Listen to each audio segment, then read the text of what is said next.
Good morning students. आज हम पाठ क्रमांक 5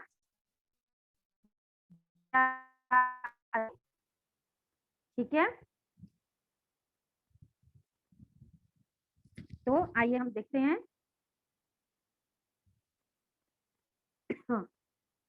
इसमें यहाँ कवि ने यह बताने का प्रयास किया है, यह एक एकांकी है, छोटी सी कहानी है। जैसा हम कभी कभी छोटे छोटे एकांकी छोटी छोटी कहानियां स्किट प्रस्तुत करते हैं अपने स्कूलों में, किसी एक टॉपिक को लेकर, अच्छी अच्छी कहानियों को लेकर।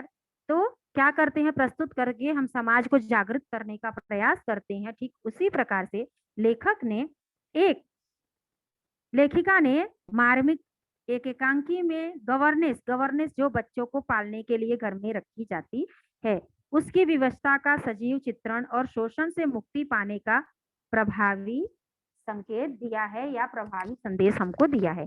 तो आइए सबसे पहले हम कवि परिचय देखते हैं। जन्म 19 जनवरी 1860, तगान रोग, रूस। मृत्यु 15 जुलाई 1904। परिचय, महान रूसी साहित्यकार, यहाँ के साहित्यकार ये नहीं है, भारत के नहीं है, ये रूस के साहित्यकार हैं। और ये कहानी भी जो है वो रूस की ही है, छोटी सी एकांकी प्रस्तुत की गई है जो वो रूस की है। अंतोन चेखव प्रसिद्ध कथाकार और नाटककार थे। उनकी कहानियों में सामाजिक कुरीतियों का व्यंग्यात्मक चित्रण किया गया है। इन्होंने समाज से कुरीतियों, जो रीति नहीं होती है, कुरीति होती है, लोगों के लिए अच्छी नहीं होती है, उसको दूर करने का बड़ा ही प्रभावी तरीके से वर्णन किया है। प्रमुख कृतियां, ए ड्रीरो स्टोरी, द वाइग उपन्यास, Anna on neck, a band business, the bird market, old age Grisha, ई कहानी, ये सब कहानी है इनसे। इवानोव, द चेरी आर्चर्ड आदि, ये सब क्या है, छोटे छोटे नाटक हैं। एकांकी में इन्होंने, यह एकांकी का आधार क्या है, बहुत आकार बड़ा छोटा है लेकिन फिर भी बहुत अच्छा है।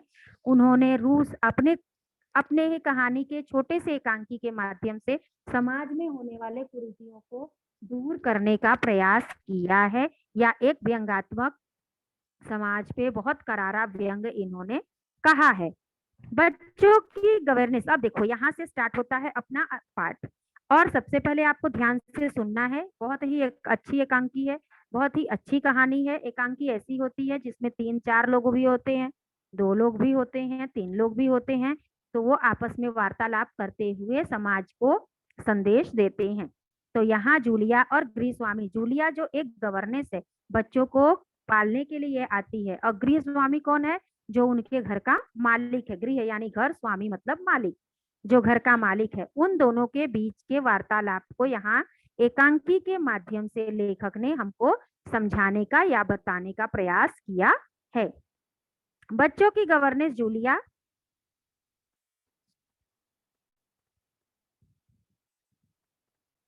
आती है। गृहस्वामी, जूलिया दबे स्वर में, आपने मुझे बुलाया था मालिक। अब देखो, अब दोनों के वार्तालाप शुरू हो गया, बातचीत शुरू हो गया, वार्तालाप यानी बातचीत। गृहस्वामी, हाँ हाँ बैठ जाओ जूलिया, खड़ी मत रहो। जूलिया बैठती हुई, शुक्रिया। गृहस्वामी, जूलिया मैं तुम्हारी तनख्वाह का हिसाब करना चाहता हूँ। मेरे ख्याल से तुम्हें पैसों की जरूरत होगी, और जितना मैं तुम्हें जान सका हूँ, मुझे लगता है कि तुम अपने आप पैसे नहीं मांगोगी, इसलिए मैं खुद ही तुम्हें पैसे देना चाहता हूँ। हाँ, तो तुम्हारी तनख्वाह 30 रूपल महीना तय हुई थी। रूबल, रूबल का अर्थ होता है रूस की मुद्रा, पैसा। हर एक देश के पैसों का नाम अलग अलग होता है, उसके नोट का नाम अलग अलग होता है। रूस की मुद्रा को क्या कहते हैं, रूबल कहते हैं। तो जूलिया बोलती है गृहस्वामी से, मालिक आपने मुझे बुलाया। मालिक बोलते हैं, हाँ जूलिया आ जाओ, मैंने तुम्हें बुलाया, तुम खड़ी मत रहो, बैठ जाओ। गृहस्वामी, जितना मैं तुम्हें जान सका हूँ, तुम इतनी संकोची स्वभाव की हो कि तुम कभी पैसे मांगोगी नहीं, इसलिए महीना पूरा हो गया है, मैं तुम्हारी तनख्वाह का हिसाब करना चाहता हूँ। जैसा कि हम लोगों ने तय किया था कि 30 रूबल महीने का मैं तुम्हें दूंगा, और तुम्हें तुम्हें मेरे बच्चों का ध्यान रखना होगा। जूलिया विनीत स्वर में, विनीत मतलब बहुत ही विनम्र होकर, धीरे से बोली, नहीं मालिक, 40 रूबल। गृहस्वामी, नहीं भाई, 30। देखो डायरी, पन्ने पलटते हुए गृहस्वामी ने क्या बोला, ये डायरी देखो, मैंने पहले से इसमें लिख कर रखा है कि बच्चों की देखभाल और उन्हें पढ़ाने वाली गवर्नेंस को 30 रूबल महीना ही मैं देता हूँ। इसलिए मैंने तुमसे भी पहले जो गवर्नेंस थी जिसको हमने रखा था उसको भी मैं 30 रूबल देता था, और तुमको भी मैं 30 रूबल ही हमारे हुए थे। अच्छा, तुम्हें हमारे यहाँ काम करते हुए 2 महीने हो चुके हैं। हमारे यहाँ काम करते हुए कितने महीने हुए? 2 महीने हो गए हैं। जूलिया दबे स्वर में, जी नहीं, 2 महीने 5 दिन। अब जूलिया एकदम दबे स्वर में फिर से दबा हुआ स्वर लेके बोल रही है कि नहीं, 2 महीने 5 दिन हुए हैं। गृहस्वामी, क्या कह रही हो जूलिया? ठीक 2 महीने हुए हैं भाई, मैंने डायरी में सब नोट करके रखा है। जूलिया, तुम क्या कह रही हो? 2 महीने 5 दिन, 2 महीने 5 दिन नहीं हुआ है, ये सब कितने दिन हो गए? सिर्फ 2 महीने पूरे हुए हैं। हाँ, तो 2 महीने के बनते हैं 60 रूबल। लेकिन 60 रूपल तभी बनते हैं जब महीने में तुमने एक भी दिन छुट्टी न ली हो। अब 60 रूबल 2 महीने के 30 रूबल के हिसाब से गृहस्वामी ने, घर मालिक ने क्या किया, बोला कि 60 रूबल तुम्हारा महीने का हो गया।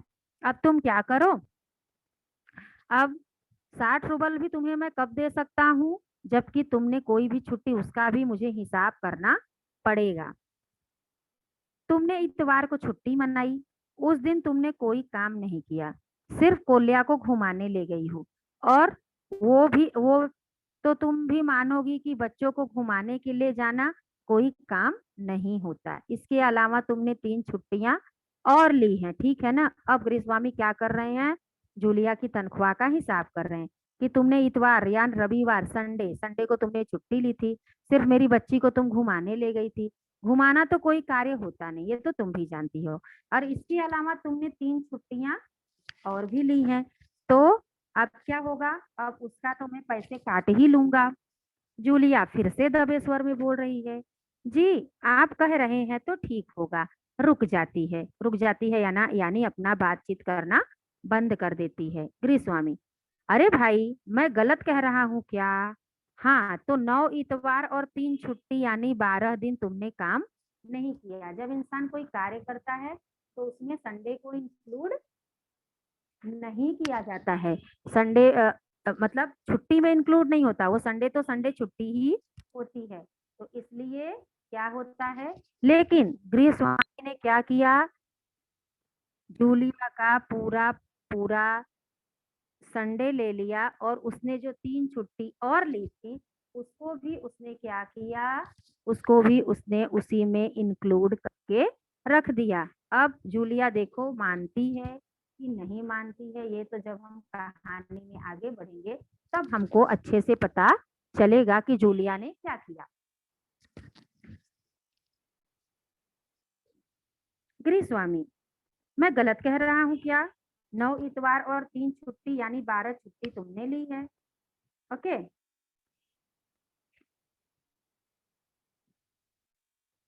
यानी तुम्हारे 12 रूबल कट गए। अब देखो यहाँ 12 रूबल यानी 12 जो भी होगा, 100 200 जो भी होगा, वो तुम्हारे 12 रूबल मैंने काट लिए। उधर कोल्या 4 दिन बीमार रहा और तुम सिर्फ वान्या को ही पढ़ाया। अब देखो, गृहस्वामी ने कहा, क्या मेरा एक बच्चा तो बीमार था, तुमने दूसरे बच्चे को सिर्फ पढ़ाया है। पिछले हफ्ते शायद 3 दिन दांतों में दर्द रहा और मेरी पत्नी ने तुम्हें दोपहर बाद छुट्टी दे दी थी। तुम्हारे दांतों में दर्द था, इसके बाद तुम दोपहर के बाद छुट्टी लेकर चली गई, तो उसका भी तुम्हें क्या करना पड़ेगा, भरपाई तो करना ही पड़ेगा, क्योंकि तुमने पूरे दिन तो काम किया नहीं, आधे दिन ही काम किया। 12 और पत्नी ने तुम्हें दोपहर बाद छुट्टी, तो 12 और 7 19 हुआ। 19 नागे, नागा का अर्थ होता है जिस दिन हम लोग काम नहीं करते, खाड़ा करते हैं, छुट्टी लेते हैं, उसको हिंदी में नागा बोलते हैं। हाँ तो भाई घटाओ 60 में से 19, कितने रहते हैं? 41। 41 रूबल यानी 41 रूबल, ठीक है। अब इतना गृहस्वामी ने जूलिया को क्या कहा, जूलिया से कहा कि तुम इतनी इतनी छुट्टियां ली हो, इस तरह से मेरी बच्ची बीमार हो गई तो तुमने मेरे एक ही बच्चे को पढ़ाया है, और उसके बाद तुमने क्या किया, फिर से तुमने छुट्टी ली, इतना सब। अब वो जूलिया की नहीं सुन रहे हैं, वो सिर्फ अपनी ही, गृह स्वामी सिर्फ अपनी ही बात किए जा रहा है कि देखो तुमने ऐसा ऐसा कार्य किया भाई, तो अब इसके इसके मैं इतने पैसे काट लूंगा। तो कितना हुआ तुम्हारा, 41 रुपए, 41 यानी 41। गृह स्वामी, अब जूलिया रुआसी हो जाती है, रोते हुए स्वर में कहती है, जी हाँ। अरे जूलिया अब क्या करती है, एकदम रुआसी, वो इतना सुनकर कि अरे मैंने 2 महीने 5 दिन काम किए और इसका तो ये गृह स्वामी इतना काट रहे हैं। तो मैं अब अंदर से तकलीफ तो होगी कि काम, जब इंसान मेहनत करता है, कोई कार्य करता है, तो वो क्या सोचता है कि मुझे इसका मेहनताना मिलेगा। एक उम्मीद के साथ वो कार्य करता है कि 1 महीने बाद मुझे इसकी सैलरी मिलेगी और हमारी सारी आवश्यकताओं की पूर्ति होगी। लेकिन अगर वही चीज ना मिले तो उसमें क्या होता है, फिर तकलीफ होती है। ठीक उसी प्रकार से जिस प्रकार जूलिया रुआसी हो गई। अब ऊपर से फिर से गृह स्वामी ने बोला, अब उन्होंने डायरी के पन्ने पलटते हुए कहा, डायरी के पन्ने पलटे, हाँ याद आया जूलिया, 1 जनवरी को तुमने चाय की प्लेट और प्याली तोड़ दी थी। अब एक एक चीज का गृह स्वामी हिसाब ले रहा है कि तुमने चाय की प्लेट और प्याली भी तोड़ दी थी। तो उसमें क्या कहा जाए, अब मेरे भाग्य में तो हमेशा नुकसान उठाना ही लिखा रहता है, बदा होना यानी लिखा होना। तो मेरे भाग्य में तो नुकसान उठाना ही लिखा है जूलिया, लेकिन फिर भी मैं क्या कर रहा हूँ,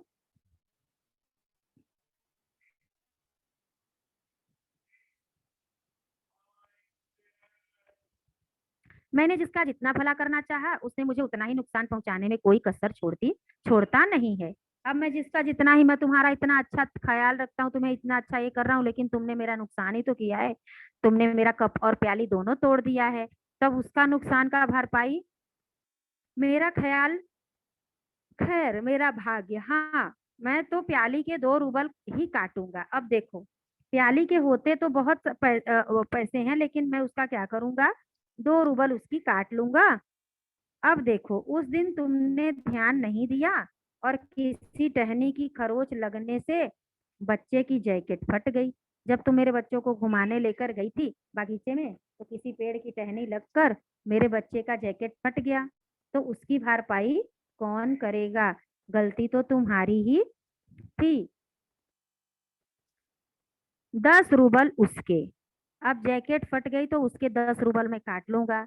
इस तरह तुम्हारी लापरवाही की वजह से घर की सफाई करने वाली नौकरानी मारिया ने वान्या के जूते चुरा लिए।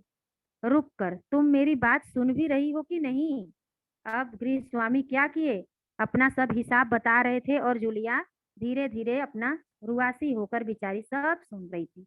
तो गृह स्वामी ने बोला, अरे जूलिया कुछ बोल नहीं रही हो, तुम सुन रही हो सारी बातें, जितना मैं तुम्हारा हिसाब कर रहा हूँ। तो बोली, मुश्किल से अपनी रुलाई रोकते हुए उसने कहा, जी सुन रही हूँ। अब नौकरानी ने वान्या के उनके बच्चे के जूते चुरा लिए थे, तो उसमें भी लापरवाही किसकी थी, जूलिया की ही थी।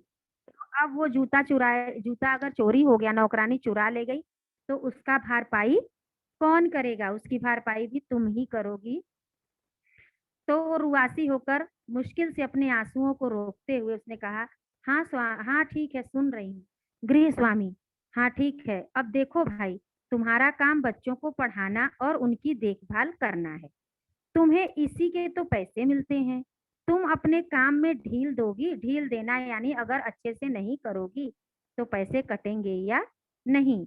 अब गृह स्वामी ने जूलिया को क्या किया, अच्छी तरीके से शुरू किया बात करना, और उसने पूरे बात को कहते हुए, उसने क्या किया बताते हुए कहा कि अब देखो, अगर कोई नौकर रखता है, गवर्नर रखता है, या कोई काम वाली बाई भी रखता है, तो वो क्या सोचता है कि मेरा काम अच्छे से और ढंग से हो। अगर अच्छे से और ढंग से नहीं होगा तो मैं उसके पैसे तो काटूंगा ही काटूंगा।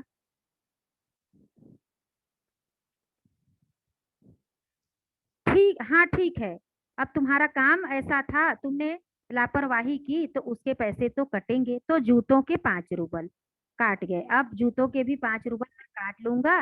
हाँ, 10 जनवरी को मैंने तुम्हें 10 रूबल दिए थे। 10 जनवरी को मैंने तुम्हें 10 रूबल दे दिए थे। अब जोड़ घटा के अब देखो तुम्हारे पास कुछ भी होते हैं या नहीं। जूलिया लगभग रोते हुए, जी नहीं, आपने कुछ नहीं, आगे नहीं कह पाती। अब जूलिया इतना रोती है कि उसका गला भर आता है और उसने कहा जी नहीं।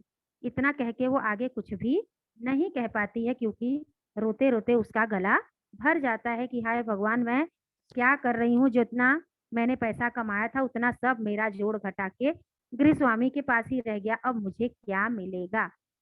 अरे मैं क्या झूठ बोल रहा हूँ, मैं डायरी में हर चीज नोट कर लेता हूँ। तुम्हें यकीन न हो तो दिखाऊं। डायरी के पन्ने यूं ही पलटने लगता है। अब मकान मालिक क्या करता है, अरे तुम्हें क्या विश्वास नहीं हो रहा है कि मैंने ऐसे ऐसे किया है। देखो, अगर तुम्हें विश्वास नहीं है जूलिया, तो मैं तुम्हें दिखाता हूँ डायरी के पन्ने पलट कर कि देखो मैंने तुम जो जो नुकसान करती गई हो वो चीज मैं लिखता चला गया हूँ। जूलिया आंसू पोंछती हुई, आप कह रहे हैं तो आपने दिए ही होंगे। अब जूलिया रुआसी रो तो रही थी, आंसू पोंछी और बोली, ठीक है अगर आप कह रहे हैं, जबकि गृहस्वामी ने दिया एक भी रुपया नहीं था, लेकिन उन्होंने बोला कि तुमको मैं 10 रूबल पहले से दे चुका हूँ। तो वो क्या बोलती है कि ठीक है, अगर आप कह रहे हैं तो आपने दिए होंगे। गृहस्वामी कड़े स्वर में, दिए होंगे नहीं, दिए हैं, ठीक है।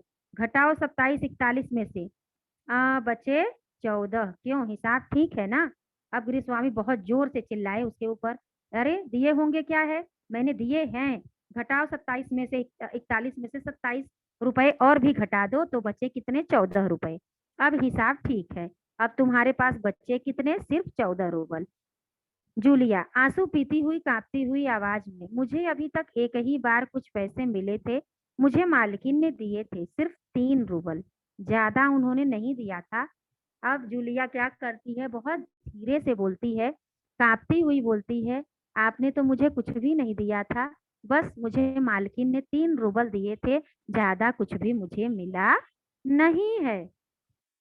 गृहस्वामी जैसे आसमान से गिरा हो, अच्छा, और इतनी बड़ी बात तुम्हारी मालकिन ने मुझे बताई तक नहीं।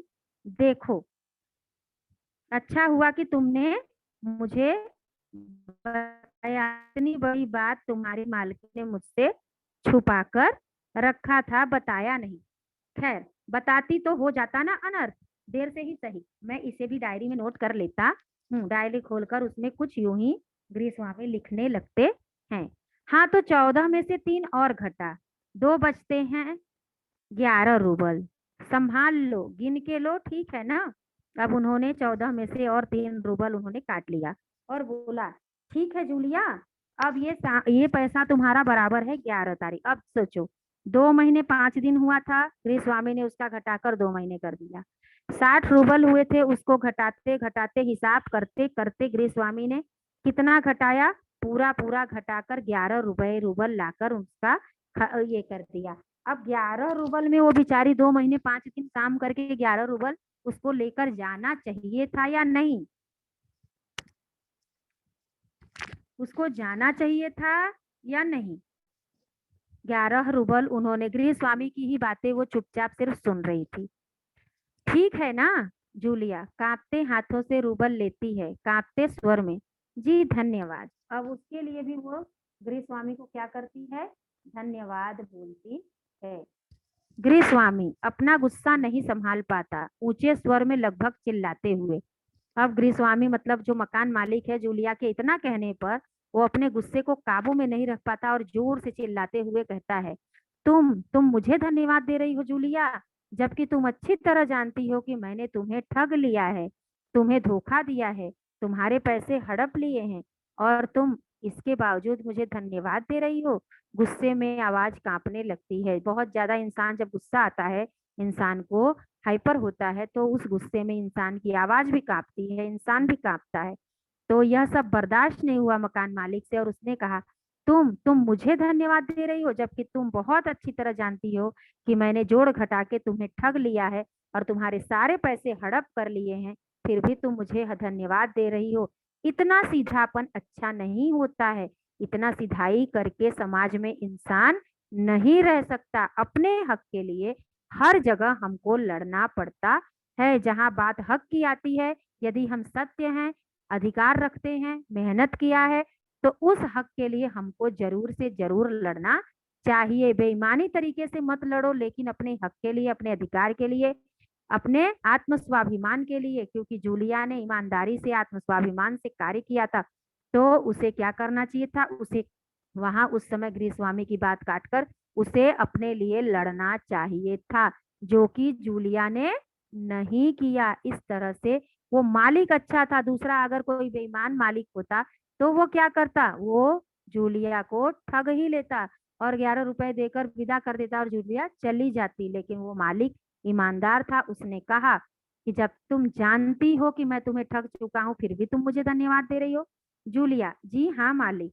गृहस्वामी गुस्से से तुतलाने लगता है, जी हाँ मालिक, जी हाँ मालिक, क्यों क्यों क्यों जी हाँ मालिक, तुम क्यों ऐसा करती हो जूलिया?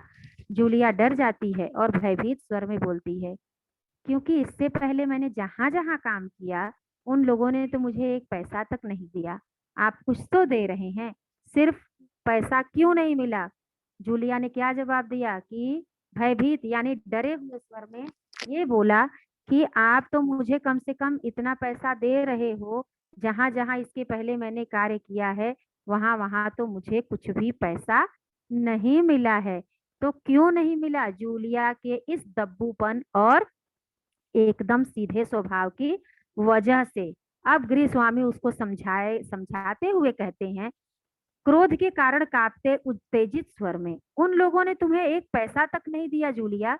मुझे ये बात जानकर जरा भी आश्चर्य नहीं हो रहा है।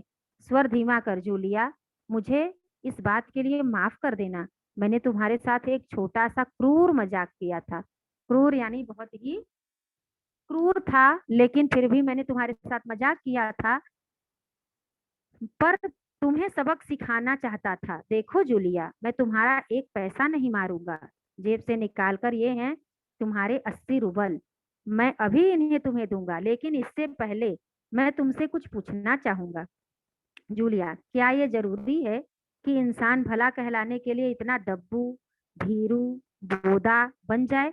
भीरू यानी डरपोक, बोदा यानी जिसको कुछ भी नहीं आता, धी दब्बू यानी सबसे दबकर रहने वाला बन जाए। उसके साथ जो अन्याय हो रहा है उसका विरोध तक न करे, बस खामोश रहे, सारी जातियां सहता जाए। जातियां यानी अपराध, उसके ऊपर जो जितने भी अपराध हो रहे हैं। नहीं जूलिया, नहीं, इस तरह खामोश रहने से काम नहीं चलेगा। अपने को बचाए रखने के लिए तुम्हें इस क्रूर क्रूर कठोर निर्मम हृदयहीन संसार से लड़ना होगा। आप कभी भी देखो, जिसके साथ आप जैसे रहोगे वो आपको वैसे ही बर्ताव करेगा। अगर किसी के साथ आप स्ट्रिक्ट रहोगे तो वो आपके साथ अच्छे से रहेगा कि अरे बाबा ये तो बहुत ही स्ट्रिक्ट है, इनके साथ ऐसे रहने का। अगर आप किसी से दब जाओगे तो अरे जब भी चाहो इसको जो भी बोल लो, ये सह लेता है, ये बोल लेती है, ये कह लेती है, इसको कुछ भी बोल सकते हैं। तो ये समाज हमारे अनुसार नहीं चलता, इसलिए इस समाज को हमें अपने सांचे में अपने अनुसार ढालना पड़ता है। हमें लोगों के अनुसार ढल जाना चाहिए। सामने वाला कैसा है उस हिसाब से हमें उसके साथ व्यवहार करना चाहिए। मत भूलो जूलिया, इस संसार में दब्बू, ऋण रहित लोगों के लिए कोई भी स्थान नहीं है, कोई भी स्थान नहीं है। ये गृहस्वामी ने जूलिया को समझाया, ये लो तुम्हारे सारे पैसे, मैं तुम्हारे काटूंगा नहीं, 80 रुपए, लेकिन तुम्हें जहां से नहीं मिला उसका भी तुम क्या, वो तो सही ही था। उन्होंने पैसे अगर काटे तो उन्होंने क्यों काटे? उन्होंने इसलिए काटे कि तुम्हारा स्वभाव ही ऐसा है, तुम अपने स्वभाव के कारण ऐसी बनी हुई हो। इस स्वभाव को त्यागो। इस समाज में ऋण रहित लोगों के लिए, ऋण यानी ये शरीर जो होता है वो रीढ़ की हड्डी पर एक सुंदर सा शरीर खड़ा होता है। अगर इंसान के शरीर में हड्डी ना हो तो उसे चलना फिरना मुश्किल हो जाता है। उसका चलना फिरना, उसके शरीर की सुंदरता सब नष्ट हो जाती है। ठीक उसी प्रकार ये समाज भी क्या है? उसी का है, जो बोलना जानता है, चालना जानता है। अपने हिसाब से रहो और अपने हिसाब से ही रहना चाहिए। इसलिए दबना नहीं चाहिए किसी से। किसी से दबोगे तो किसी कार्य के नहीं रह जाओगे। इस एकांकी के माध्यम से लेखक ने हमको यही समझाने का प्रयास किया है कि इस समाज में जो जैसा है उसको उसी हिसाब से रहना चाहिए और उसी हिसाब से उसके साथ व्यवहार करो, तब वो इंसान क्या करेगा,